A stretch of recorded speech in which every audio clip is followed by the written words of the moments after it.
Cuéntanos, Anabel Hernández, ¿qué sucedió?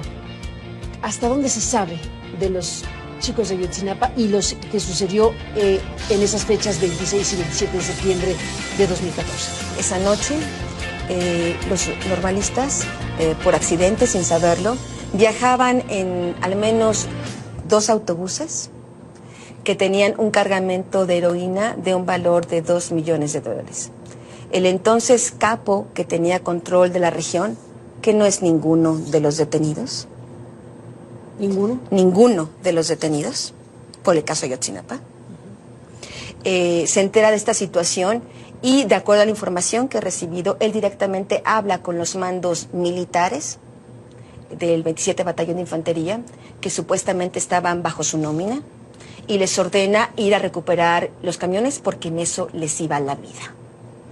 Es entonces cuando los militares desatan este operativo y se entiende de esta manera, y eso se corrobora con la información aparte que yo tenía, porque realmente quien tenía control de la ciudad, quien tenía ascendencia, quien tenía el mando sobre las demás corporaciones que estaban ahí, que estamos hablando de la base de la PGR, de operaciones mixtas de la PGR, estamos hablando de la base de la Policía Federal, estamos hablando de la Policía Municipal de Iguala. ¿Qué fue la que disparó a los chicos? ¿Cuál? ¿La policía ministerial? Eso es otra cosa que ahorita voy a revelar, Carmen, y que no se sabe hasta este momento. ¿Quién disparó? De acuerdo a los propios peritajes de balística que yo tengo en mi poder, disparó también el ejército. Ya hay cartuchos de la fábrica de cartuchos de la Sedena, entre los cartuchos encontrados en las escenas del crimen, tanto en el Camino Santa Teresa, donde fueron atacados el camión de los avispones, tanto en la calle Juan N. Álvarez. Yo hice solicitudes de información a la Sedena, preguntando, bueno, a lo mejor estos cartuchos de la fábrica de cartuchos, tú o yo, cualquier aficionado puede ir a comprarlos, sobre todo si son del calibre G3, que es la arma que esa noche portaba el ejército. Los únicos que portaban esa arma, porque la Policía Federal, la PGR y la Policía Municipal tenían otro tipo de calibre y de armas esa noche. Bueno, los únicos que portaban G3 esa noche era el ejército. Los cartuchos que se encontraron ahí, al menos 19 cartuchos, pertenecían al arma G3.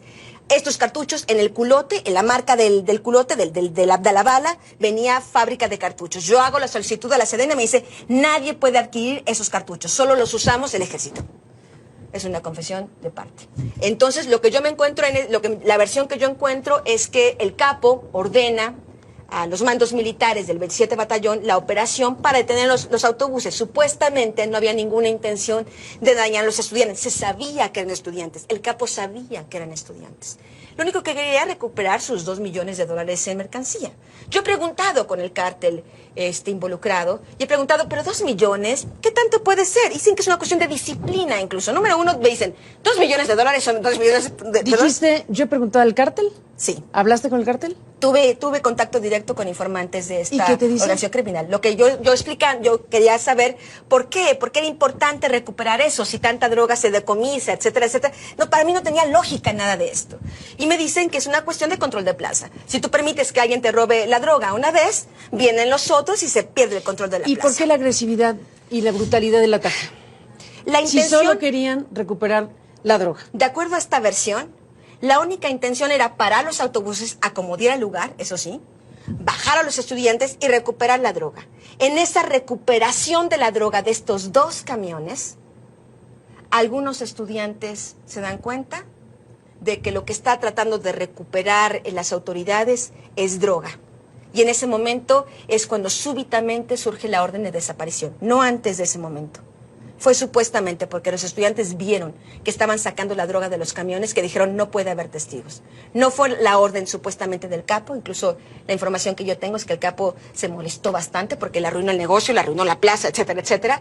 Y supuestamente estos narcotraficantes no sabrían cuál habría sido el destino final de los estudiantes. Yo en mi investigación, lo que encuentro, Carmen, es 3 últimas rutas a donde fueron llevados estos estudiantes, de acuerdo a testigos que estuve entrevistando durante estos 2 años de investigación. Una ruta efectivamente va hacia Cocula, no hacia el basurero, sino hacia Ciudad Altamirano, que es sobre la carretera federal, por cierto, bajo control de la Policía Federal esa noche, en ese momento, y es ahí donde están bajando de un camión de un camión de redilas, me informan, algunos de los estudiantes. Hay otro punto donde son vistas pasar patrullas a alta velocidad que van hacia Huitzuco.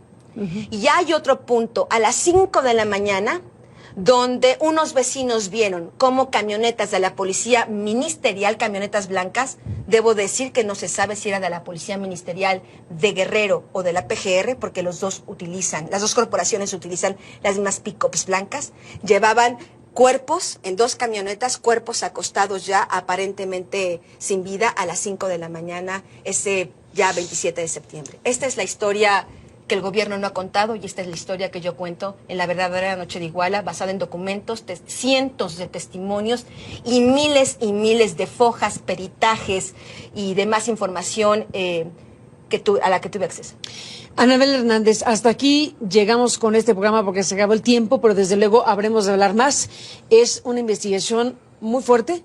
Es una investigación que sacude por el significado y el alcance de lo que has informado, de los documentos que tienes y de la responsabilidad enorme que tiene el gobierno mexicano en esta historia del caso Ayotzinapa, y desde luego habría de comparecer la propia autoridad a explicar este conjunto de informaciones que están ahora puestas a la luz pública a través de esta investigación. Anabel, sigamos hablando. Gracias por estar aquí esta noche, en donde estamos en estos días recordando y sacudiendo nuevamente nuestra conciencia con este caso de los jóvenes desaparecidos de Ayotzinapa y todo lo que en torno a esta historia está relatado en La Verdadera Noche de Iguala. Gracias, Anabel, por estar aquí, y a usted que nos permite acompañarle. Buenas noches. Seguiremos muy de cerca.